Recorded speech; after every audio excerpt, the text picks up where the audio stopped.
Aujourd'hui, aux Légendes de la route, le succès italien des années 60 et 70, la Fiat 124.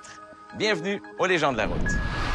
Je trouve ça non seulement amusant, mais je trouve que c'est plus qu'amusant. Il y a un petit côté frétillant. Quand les Japonais et les Italiens décident de travailler ensemble, ça donne ceci. T'as une belle accélération.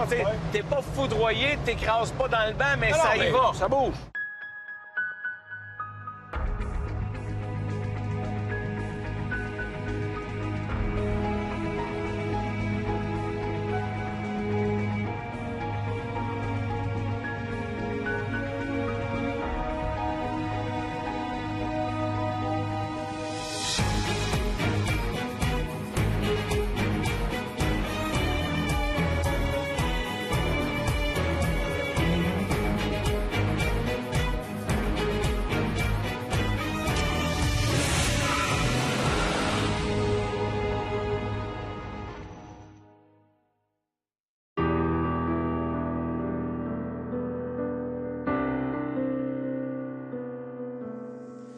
Bonjour et bienvenue aux Légendes de la route. Aujourd'hui, des voitures italiennes accessibles. C'est rare, ça, Benoît? C'est assez rare, effectivement.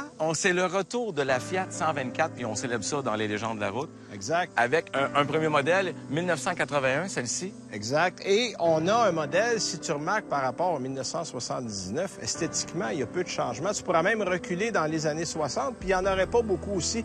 En fait, c'est curieux parce que lorsque le modèle est sorti de chez Pininfarina, le designer qui était chez Fiat et les gens de Pininfarina ont regardé ça puis ont dit Ah, il me semble que ça manque d'audace, c'est peut-être un peu simple. Et pourtant, C'est finalement ça qui a fait le succès du modèle parce qu'il était bien dessiné au départ. c'est ce que j'aime, moi, de ce modèle-là. J'aime ça, moi, une voiture qui tu garde... regardes, encore aujourd'hui, il n'a pas l'air vieux. Hein? Il a bien traversé le temps.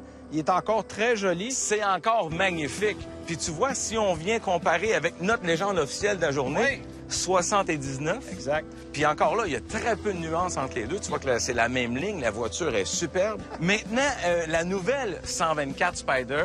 On s'est beaucoup inspiré. Tu regardes les nervures au niveau du capot, au niveau de la présence sur la route, on est très proche. Et là, ici, on a vraiment l'alliance aussi des Japonais et des Italiens. Voilà, exact.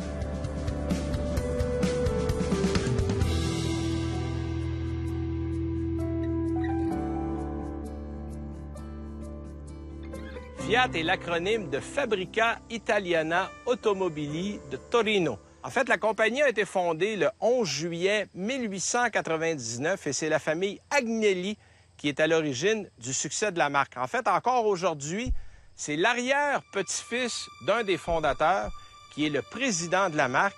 Et la famille Agnelli possède encore aujourd'hui 51,2 % des parts de Fiat.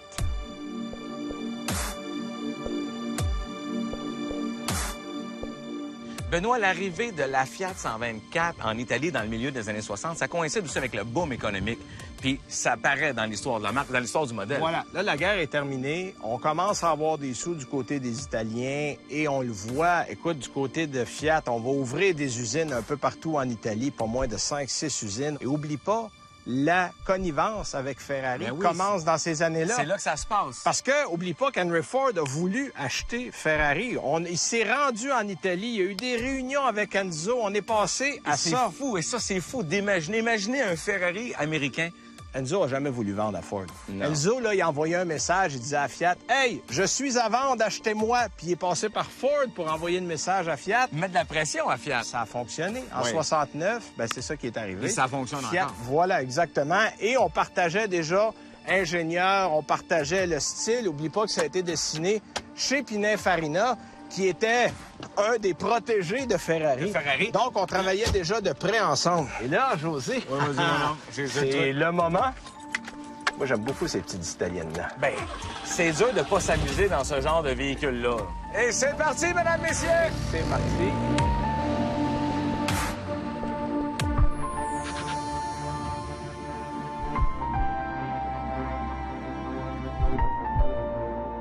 Les premières 124 sont arrivées au Canada en 1968. Il faut dire que dès 1974, du côté de l'Europe, la 124 a été remplacée par le modèle 131.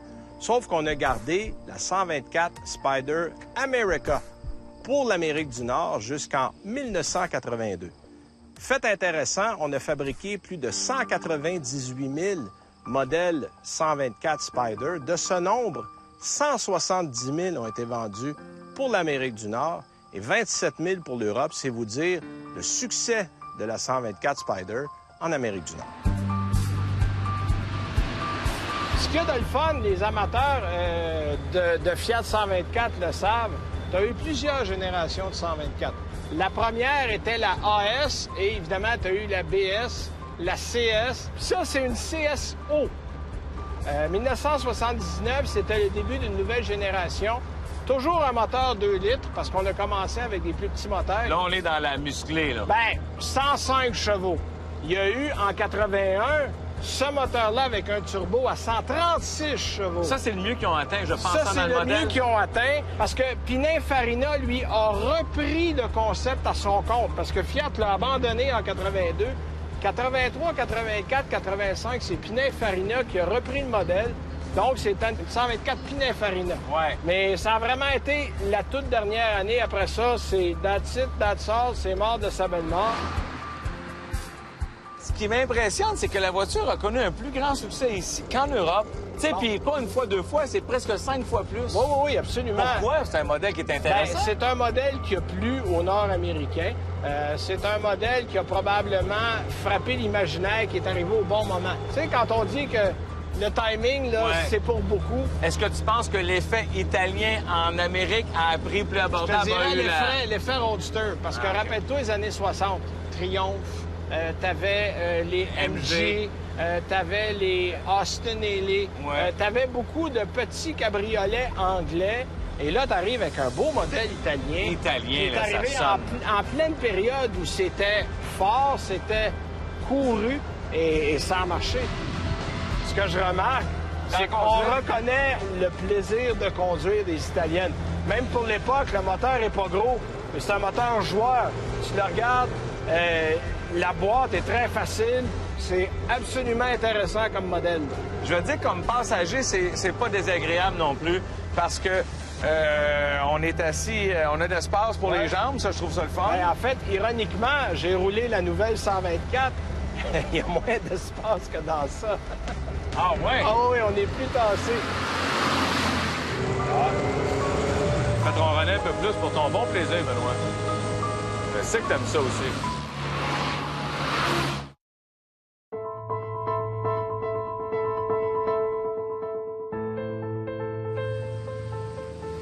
La voiture a quand même un son intéressant. Oui. Bien, le 4 cylindres avait été travaillé. Tu sais, écoute, c'était un des premiers moteurs à avoir une courroie de distribution. C'était un des premiers moteurs de grande série avec un double arbre en cam en tête. Parce que c'est une voiture quand même populaire. C'était pas très cher acheter ça, là. On achetait ça pour quelques milliers de dollars. Est-ce que le comparatif se fait bien, le parallèle avec aujourd'hui, dans le marché, ce que ça vaut, la nouvelle 124 Oui, Spyder? parce que la 124 est un modèle Qui rentre à décapotable 35 000 à peu abordable. Oui, près. exactement. Tu peux aller chercher ça pour un prix tout à fait honnête. Puis c'est probablement un des facteurs intéressants parce que, bon, les gens aiment ça profiter de l'été pour le temps que ça dure, Ouais. mais ils veulent pas nécessairement vider leur portefeuille dans l'opération.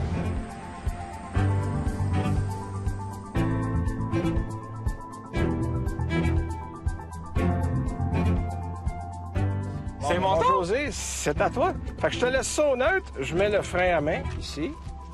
Comme ça, tu vas pas partir ça tranquillement. Ouais. Vraiment, tu t'es Voilà. fait? Tout est fait. On sort. J'ai eu beaucoup de plaisir au volant. C'est pas une voiture puissante, mais la légèreté, le plaisir, le côté moqueur, le côté, je dirais, juvénile de la conduite rend ça extrêmement agréable. C'est pas, absolument pas une question de puissance, mais c'est un côté de profiter de la voiture, de l'air pur, d'être dehors. Tout est dans le feeling. Ça, c'est intéressant. Saint-Leu, prise 2. Et ça tourne pas toute seule, il n'y a pas de direction assistée. C'est ça.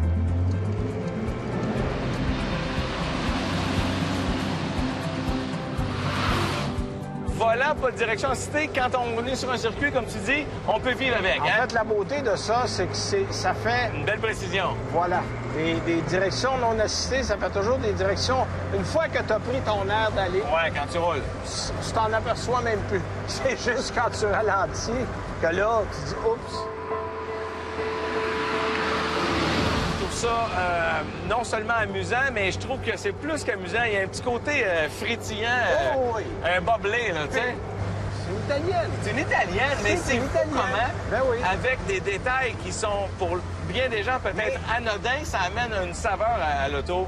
On voit toujours, et j'aimerais ça un jour, puis je ne sais pas si je rêve en couleur, mais tu sais, on fait des tests de vin à l'aveugle. Ah oui, Je je serais comprends. curieux de voir un jour prendre 3-4 modèles, puis tu donnes aucun indice. Réussir à Puis de camoufler. deviner, de dire Ouais. quelle auto était faite en Allemagne, quelle auto était faite en Italie, quelle Pourrais auto te était dire, faite moi. aux États-Unis. Moi, je pense que je peux te dire, toi Puis, aussi, hein? En prenant le volant de ça, tu dis, ben oui, c'est une italienne. Ah oui, je le sens, Il y a- moi aussi. Il y a des caractéristiques qu'on a retrouvées dans des modèles beaucoup plus chers, par exemple, chez Ferrari. On n'est pas dans la même folie. Non. Mais il y a ce côté amusant qu'on retrouve aussi Ouais. dans ce modèle-là. Parce qu'on a essayé des Anglaises à l'émission qui avaient Oui. la même idée en tête, c'est-à-dire un Mais roadster t'as plaisant. pas la même conduite. Mais c'est le fun aussi. C'est-à-dire Oui, mais que, différemment. tu sais, je veux dire, une tarte au sucre, ça goûte pas une tarte au citron. Puis j'aime les deux. Moi aussi, en passant. Ah oui? Non, mais hein, on se comprend. Oui, oui, mais C'est-à-dire que absolument. c'est deux saveurs agréables, mais on peut les différencier facilement. Absolument. Mais vivement une petite décapotable au soleil, hein? C'est comme aujourd'hui, dur là. à battre. Ah.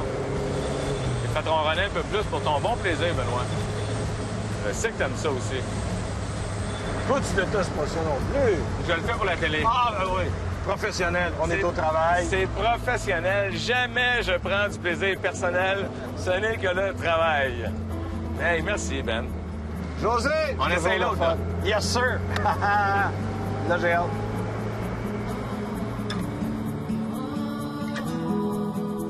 Je suis super content de mon essai de la Fiat 124. C'est une voiture qui a vraiment une belle personnalité. C'est le fun à conduire, t'as un beau petit son, c'est pas des performances éclatantes, mais tout ce que t'as besoin est là dans l'auto, puis j'ai bien aimé ça.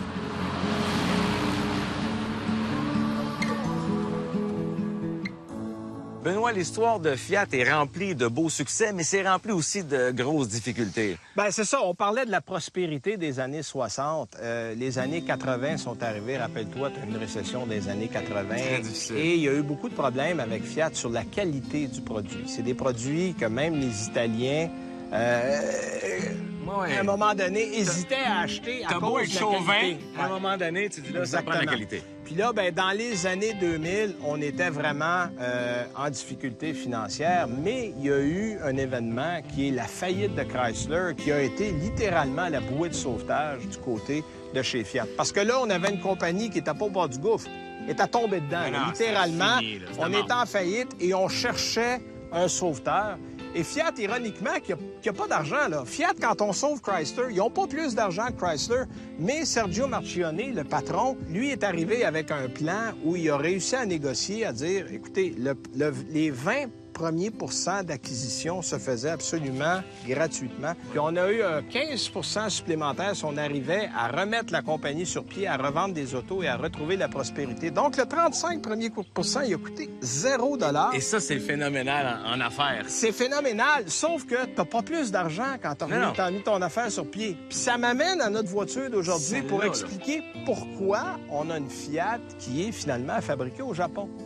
Parce que développer une voiture aujourd'hui à partir de rien, ça coûte des milliards de dollars. Alors, on est allé voir les gens de Mazda et on a dit « Hey, pas mal beau ton nouveau MX-5, ça te tenterait-tu qu'on partage les frais? » Puis Mazda, qui n'est pas un gros constructeur, lui non Ça plus... fait son affaire à lui s'est aussi, dit, là. Ben oui, moi, là, regarde, m'a passé à moitié de la facture, je vais prendre un profit X sur les modèles que tu vas vendre, ça coûte beaucoup moins cher à Fiat et on peut amener un modèle qui est distinct. On sait, du côté du châssis, beaucoup inspiré de ce que Pininfarina avait fait, Non, ce mais- qui est très élégant. Carrosserie italienne Fiat. Voilà. Motorisation Fiat aussi. Et le reste, c'est du Mazda. Et voilà. Et j'ai hâte de voir, moi, de goûter cette saveur italienne-là. On s'en va l'essayer? Ben oui, mais juste après la Ah, pause. vraiment, cette voiture-là, elle gagne à être connue puis Oui. à être conduite. C'est une voiture qui arrive à nous conquérir.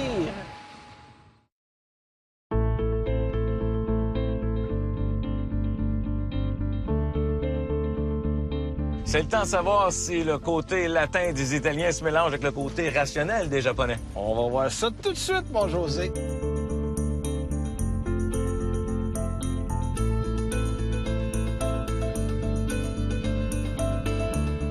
Il faudra finalement attendre 2017 pour voir le retour de la nouvelle 124. En fait, c'est un projet commun qui est développé avec la compagnie japonaise Mazda.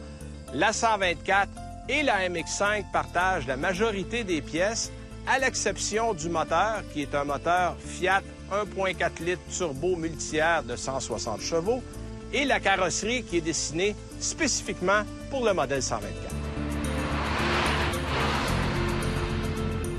Ah là, on vient d'avancer de 30 ans, mon José. Ouais, 30 ans, presque pile poil, hein? Ouais, Avec la technologie d'aujourd'hui, tu vois qu'il y a du chien, là. Il y a du chien. Tu sais, tantôt, on parlait, tout va être dans le moteur. Je pense qu'on a été capable de bien transmettre les gènes, à tout le moins, dans le moteur. Parce que si tu regardes un moteur de MX-5, c'est un moteur 2 litres, atmosphérique, bon, avec la fameuse technologie Skyactiv. Là, c'est ce que Mazda nous met comme Partout. publicité de peu près dans tous ses moteurs. Tu as quand même une puissance honnête, tu as 155 chevaux, tu as 148 livres-pieds de couple. Et la différence est pas mal là, parce que là, tu as un moteur qui est plus petit, tu as 1.4 litres, tu as 160 chevaux, Les turbos, donc oui. c'est pas une grosse différence, Ouais. 155, 160, La même mais chose.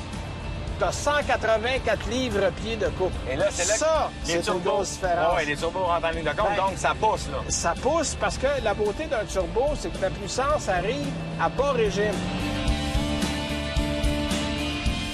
Tu sais, la Mazda est déjà une voiture qu'on apprécie. Oui.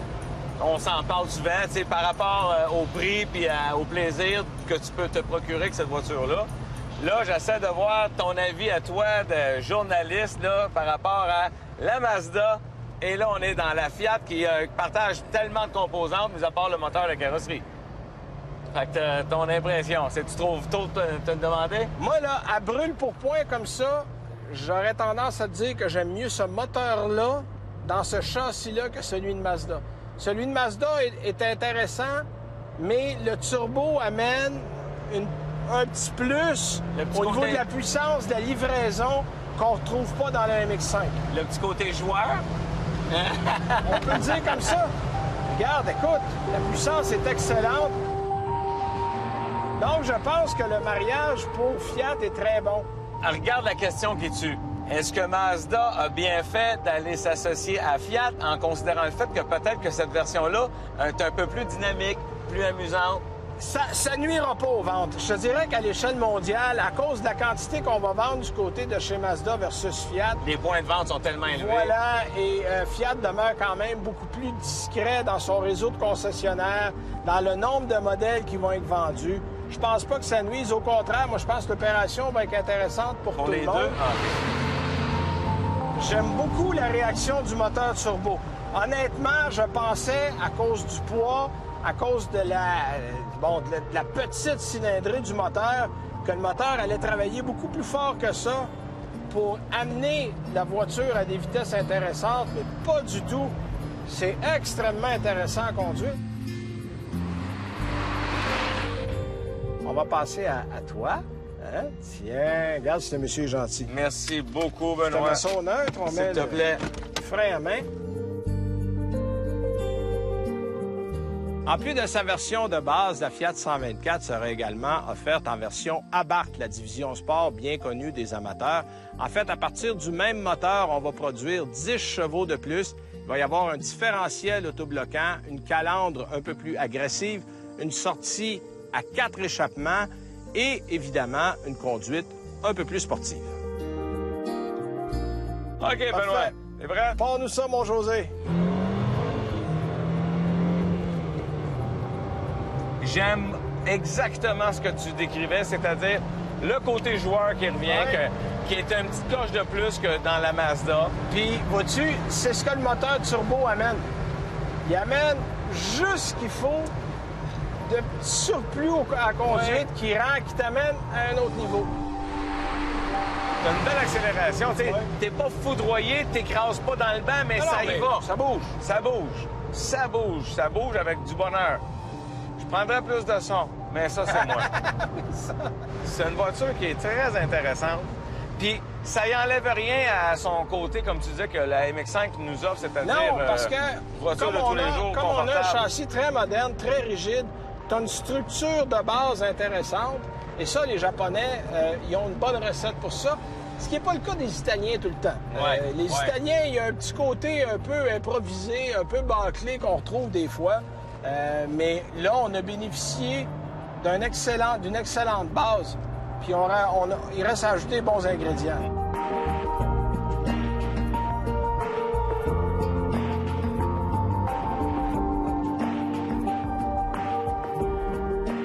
Vraiment, cette voiture-là, elle gagne à être connue puis à être conduite. C'est une voiture qui arrive à nous conquérir. C'est vraiment très agréable. Finalement, là, le mariage japonais-italien, c'est parfait. Parce que ce qu'on aime de la Mazda et dans l'auto, ça vient chercher un petit plus quand même. Le petit moteur turbo, c'est sûr que tu dis 1,4 litres, mon Dieu, ça va pas tirer. Non, le turbo fait le travail. Il y a un petit côté rigolo aussi qu'on retrouve de la première génération. Vraiment, je trouve qu'on fait une bonne job, c'est le fun. Un peu plus masculin aussi, je dirais, pour la Fiat que la Mazda. Benoît, ce qu'on a appris aujourd'hui, c'est que l'avenir automobile passe maintenant par le partage des technologies. On n'a plus le choix si on veut survivre. C'est une des solutions privilégiées parce que ça coûte de plus en plus cher et ça permet d'économiser de deux façons, sur le coût de production et sur les coûts ensuite on n'a pas besoin de vendre autant de véhicules pour être rentable. Ben oui. Donc, cette façon-là est bonne et surtout quand ça donne des bons résultats. Ben oui. Hein? On est pour ça. On s'en fout, nous autres. Tout ce qu'on veut, c'est conduire des autos le fun. Voilà, ça marche. À la prochaine.